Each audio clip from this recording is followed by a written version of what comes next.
السلام عليكم ورحمة الله. بسم الله الرحمن الرحيم. إن الحمد لله نحمده ونستعينه ونستغفره ونعوذ بالله من شرور أنفسنا ومن سيئات أعمالنا.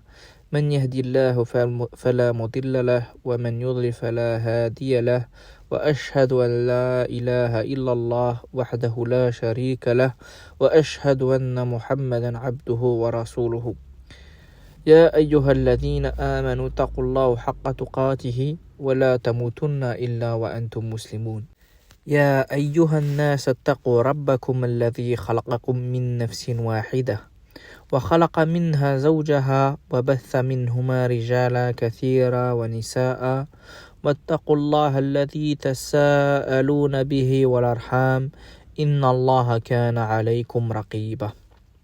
يا أيها الذين آمنوا اتقوا الله وقولوا قولا سديدا يصلح لكم أعمالكم ويغفر لكم ذنوبكم ومن يطع الله ورسوله فقد فاز فوزا عظيما. أما بعد. Un jour, selon Ibn Omar radiallahu anhu, le prophète Mohammed sallallahu alayhi wa sallam est passé près des habitations des Thamoud à Al-Hijr et dit: N'entrez pas dans les demeures de ceux qui ont été injustes envers eux-mêmes, de peur que ce que les a frappés ne vous atteigne également, sauf si vous entrez en pleurant. Rapporté par Al-Bukhari et Muslim. Que s'est-il réellement passé pour que le prophète Mohammed sallallahu alayhi wa sallam puisse dire cela? Qui étaient les Thamoud et encore qui était Salih alayhi salam? Et c'est le but de cette vidéo aujourd'hui.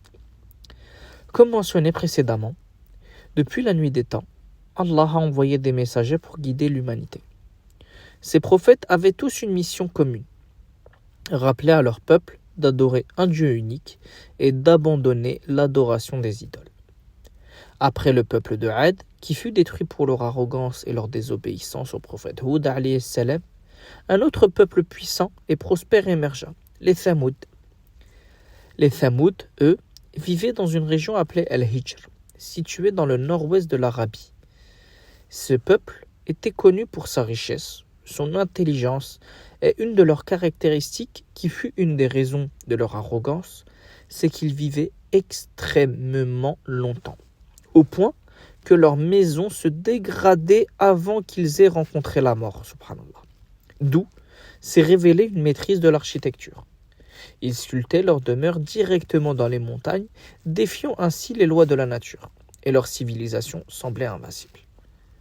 Mais malgré leur bénédiction et leur capacité extraordinaire, ils étaient égarés. Ils avaient délaissé l'adoration du Dieu unique pour suivre les traces de leurs ancêtres et adorer des idoles. Allah, dans sa miséricorde infinie, envoya parmi eux un homme pieux et sage, Salih alayhi salam. Allah subhanahu wa ta'ala évoque leur histoire dans le Coran dans le sens du verset: et au Thamoud, leur frère Salih, il dit: Ô mon peuple, adorez Allah, vous n'avez point d'autre divinité que lui. Voilà une preuve vient de votre Seigneur. Voici la chamelle d'Allah, un signe pour vous. Laissez-la donc paître sur la terre d'Allah et ne lui faites aucun mal, sinon un châtiment douloureux vous saisira. Dans Surat Al-A'raf, verset 73. Allah leur avait accordé de nombreux bienfaits, comme il le dit dans le Coran, et rappelez-vous, quand il fait succéder au Had et vous établit sur terre. Vous avez pris possession des vallées fertiles et construit des maisons dans les montagnes. Souvenez-vous donc des bienfaits d'Allah et ne répandez pas la corruption sur terre. Dans Surat Al-A'raf, verset 74. Malgré ces bénédictions, les Thamoud ne reconnaissaient pas Allah comme leur Seigneur et disaient: Qui est plus fort que nous? Mais Allah leur rappelle dans le Coran: Ne voit-il pas qu'Allah qui les a créés est plus fort que eux? Dans Surat Al-Fussilat, verset 15. Parmi eux, Allah choisit un homme pieux et respecté, Salih alayhi salam. Il était connu pour son honnêteté et sa sagesse, bien avant qu'il soit prophète. Mais lorsqu'il fut envoyé comme prophète, il leur dit: Ô mon peuple, adorez Allah, vous n'avez point d'autre divinité que lui. Il vous a créé à partir de la terre et vous y a établi. Demandez-lui pardon, puis repentez-vous à lui. En vérité, mon Seigneur est proche et il répond aux invocations. Surat Hud, verset 61.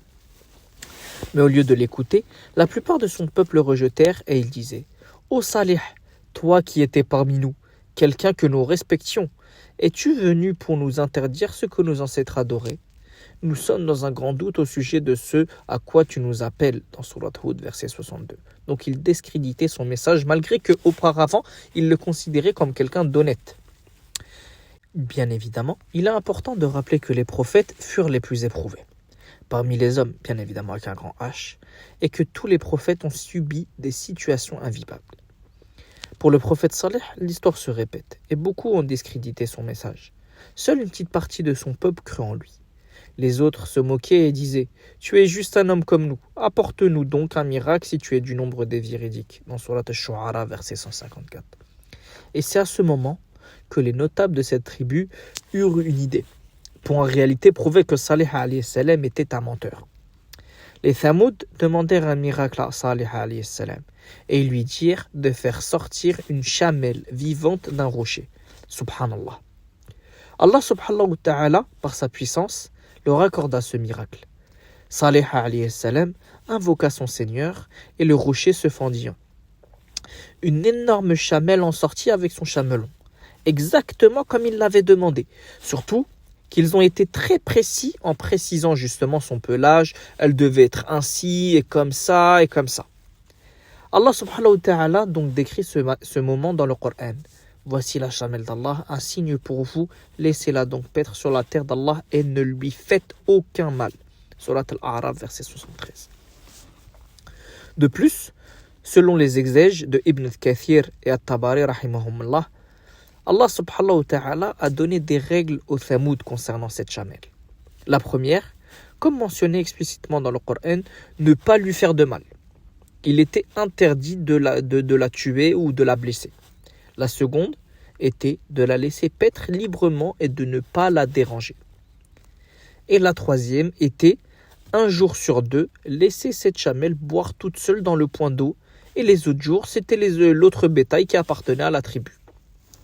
Cependant, dans son infime sagesse, ces règles permettaient à la chamelle de vivre convenablement tout en produisant suffisamment de lait pour toute la tribu. Et suite à cela, vous comprendrez qu'à ce moment, il venait de voir un miracle immense. Et de plus en plus de personnes commençaient à croire au message du prophète Salih alayhi salam. Certaines traditions rapportent que même que cette chamelle était si majestueuse que rien pouvait lui être comparé, subhanallah. Elle mangeait paisiblement dans les vallées et ne causait aucun mal. Cependant, au lieu d'être reconnaissants, les Thamoud commencèrent à la haïr. Pour eux, elle était un rappel constant à leur incapacité à rejeter Salih et son message. Mais comment ce peuple en est arrivé là, subhanallah? Chaque jour, comme donc ordonné, la chamelle buvait toute l'eau des puits. Mais en échange, elle leur fournissait une quantité abondante de lait, suffisante pour tout le peuple. Donc malgré cela, certains commencèrent à se plaindre et dire « Pourquoi devrions-nous supporter cet animal qui boit toute notre eau? Qui est Salih pour nous imposer ces lois ?» Ces murmures de mécontentement se transformèrent bientôt en colère. Les Thamoud, poussés par leur orgueil, ne supportaient plus la vue de cet animal, qu'ils considéraient comme une menace à leur mode de vie. Leur jalousie, leur arrogance et leur rejet de la vérité les conduisirent à un crime odieux, le meurtre de la chamelle d'Allah. Parmi les Thamoud, un groupe de 9 hommes corrompus, connus pour leur méchanceté et leur influence, joua un rôle central dans cette conspiration. Allah les décrit dans le Coran. Il y avait dans la ville un groupe de 9 hommes qui semaient la corruption sur terre et ne faisaient rien de bon, dans Surat An-Naml, verset 48. Ces hommes incitèrent le peuple à tuer la chamelle, affirmant que cela mettrait fin à leur humiliation. Leur objectif était clair, provoquer Salih et prouver leur refus de se soumettre à Allah. Les récits traditionnels rapportent que l'ordre fut donné par ces 9 chefs corrompus et que 2 hommes en particulier se portèrent volontaires pour exécuter le crime. Selon le tafsir de Ibn Kathir, Idar ibn Salif, un homme cruel et impitoyable connu pour sa force et sa brutalité, et Musda' ibn Dahr, son complice, qui l'aida dans cet acte abominable. Petite parenthèse pour dire que cette histoire est aussi présente dans le tafsir de Al-Qurtubi et de Tabari. De plus, selon certaines narrations, ces hommes furent encouragés aussi par une femme influente de la tribu, qui leur promit de grandes récompenses, voire sa propre main en mariage en guise de la mort de la chamelle. La chamelle d'Allah était paisible et ne causait aucun mal. Un jour, alors qu'elle paissait dans les plaines, Qidar et Mouzda mirent leur plan à exécution. Ils l'attendirent à un endroit isolé et commencèrent par lui tirer des flèches pour la blesser. Lorsque la chamelle s'écroula, gravement blessée, Qidar s'approcha et lui donna le coup fatal avec une épée ou une lance. Cet acte ignoble fut accompli sous les acclamations de ceux qui avaient comploté. Mais le crime ne s'arrête pas là. Les Thamouds, dans leur folie, décidèrent également de tuer le chamelon, le petit de la chamelle, pour qu'aucun signe ne reste de ce miracle. Cependant, Allahu a'lam concernant le sort de celui-ci, car il y a divergence. Lorsque Saleh apprit ce qu'ils avaient fait, il fut rempli de tristesse et de colère. Et il leur dit « Jouissez de vos demeures pendant 3 jours. Voilà une promesse qui ne sera point démentie. » Dans Surat Hud, verset 65. Saleh leur donna un ultime avertissement. Ces 3 jours étaient une opportunité en réalité pour eux de se repentir. Mais leur arrogance persistait. Au lieu de demander pardon, ils continuèrent à se moquer de Saleh et de défier Allah subhanahu wa ta'ala. Ils disaient entre eux « Pourquoi attendre 3 jours si le châtiment est vrai, qu'ils viennent maintenant ?» Et pendant ces 3 jours, leurs visages changèrent de couleur chaque jour. Jaune, rouge, puis noir, symbolisant leur condamnation imminente. Au lever du soleil du 4e jour, un cri terrifiant venu du ciel, accompagné d'un tremblement de terre sous leurs pieds, les anéantit instantanément.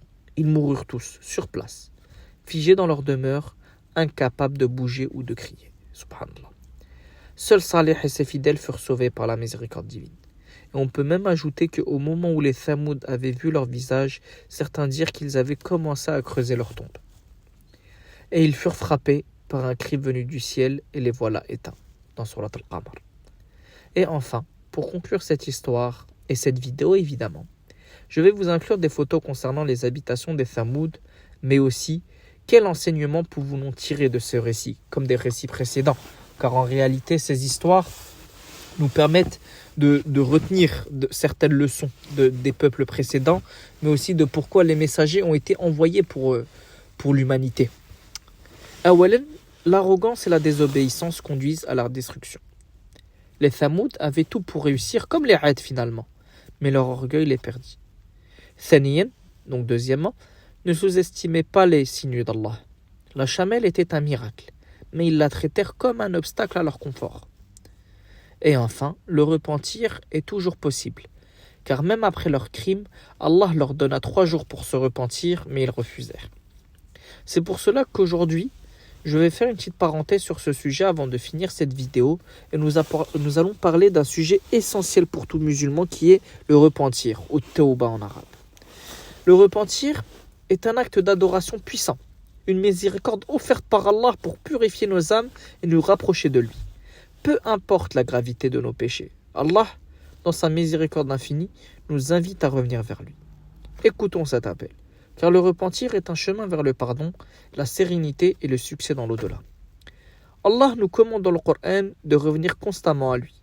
Ô vous qui avez cru, revenez à Allah d'un repentir sincère, peut-être que votre Seigneur effacera-t-il vos fautes. Dans Surat At-Tahrim, verset 8. Chaque être humain commet des erreurs. Même le meilleur d'entre nous, les prophètes, demandaient pardon à Allah. Le prophète Mohammed sallallahu alayhi wa sallam, le plus pur des hommes, faisait istighfar, donc demande de pardon, plus de 70 fois par jour. Il disait aux gens, repentez-vous à Allah car je me repens à lui plus de 70 fois par jour, dans Sahih al-Bukhari. Si le prophète sallallahu alayhi wa sallam, exempt de tout péché, se repentait autant, combien nous devons-nous nous repentir pour nos fautes? De plus, Allah subhanahu wa ta'ala est Ar-Rahman et Ar-Rahim, le tout miséricordieux et le très miséricordieux. Il aime pardonner et accepter le repentir tant qu'il est sincère. Il dit dans le Coran, dit, ô mes serviteurs, qui avez commis des excès à votre propre détriment, ne désespérez pas de la miséricorde d'Allah, car Allah pardonne tous les péchés. Oui, c'est lui le pardonneur et le très miséricordieux. Dans Surat Az-Zumar, verset 53. Ne laissez jamais le désespoir vous éloigner d'Allah. Peu importe combien vos péchés sont nombreux ou grands, la miséricorde d'Allah est toujours plus grande. Le repentir est votre clé pour vous libérer de vos fautes. Pour que le repentir soit accepté par Allah, il doit remplir 3 ou 4 conditions selon le cas. Premièrement, regrettez sincèrement ses fautes. Ressentez de la tristesse dans votre cœur d'avoir désobéi à Allah. Deuxièmement, cessez immédiatement de commettre le péché. Vous ne pouvez pas demander pardon tout en continuant l'acte. Troisièmement, prendre la ferme résolution de ne plus jamais revenir au péché, même si vous retombez dedans plus tard. Votre intention doit être sincère au moment du repentir. Et quatrièmement, rendre les droits si votre péché a causé du tort à quelqu'un. Par exemple, si vous avez volé quelque chose, vous devez restituer ce qui a été pris. Le prophète sallallahu alayhi wa sallam a dit le regret et le repentir dans Sunan Ibn Majah. Si vous ressentez un vrai regret et que vous revenez à Allah, alors votre repentir est accepté, Inch'Allah. Un hadith magnifique montre la miséricorde d'Allah envers celui qui se repent. Le prophète sallallahu alayhi wa sallam a dit un homme avait tué 99 personnes. Il alla demander si ce repentir pouvait être accepté. On lui répondit non. Il tua alors cette personne, complétant ainsi 100 meurtres. Mais il continua sa recherche et trouva un savant qui lui dit « Qui peut interdire le repentir ? Repens-toi et change de vie. » En route pour changer, il mourut et Allah par sa miséricorde lui accorda le pardon. Dans Sahih al-Bukhari. Ce hadith montre que même les péchés les plus graves peuvent être pardonnés si le repentir est sincère. Donc, n'abandonnez jamais l'espoir en Allah. Et enfin, le meilleur moment pour se repentir, c'est maintenant. Le prophète sallallahu alayhi wa sallam a dit « Allah tend sa main durant la nuit pour pardonner les péchés du jour, et tend sa main durant le jour pour pardonner les péchés de la nuit, jusqu'à ce que le soleil se lève de l'ouest. » Dans Sahih Muslim. Cela signifie que tant que la mort ne nous a pas atteint, et que les grands signes de l'heure ne nous sont pas produits, il est encore temps de se repentir. Mais n'attendez pas, car nul ne sait quand son heure viendra. اللهم إني أسألك الجنة للمسلمين وللمؤمنين اللهم إني أسألك علما نافعا وعملا صالحا وحفظا قاويا وفهما كاملا وعقلا سالما برحمتك يا أرحم الراحمين. Qu'Allah nous accorde la sagesse d'apprendre de ces histoires et de suivre le droit chemin. اللهم صل على محمد وعلى آل محمد كما صليت على إبراهيم وعلى آل إبراهيم سبحان الله وبحمدك أشهد أن لا إله إلا أنت أستغفر الله وأتوب إليك سبحان الله رب عزة عما يصفون السلام على المرسلين والحمد لله رب العالمين والسلام عليكم ورحمة الله.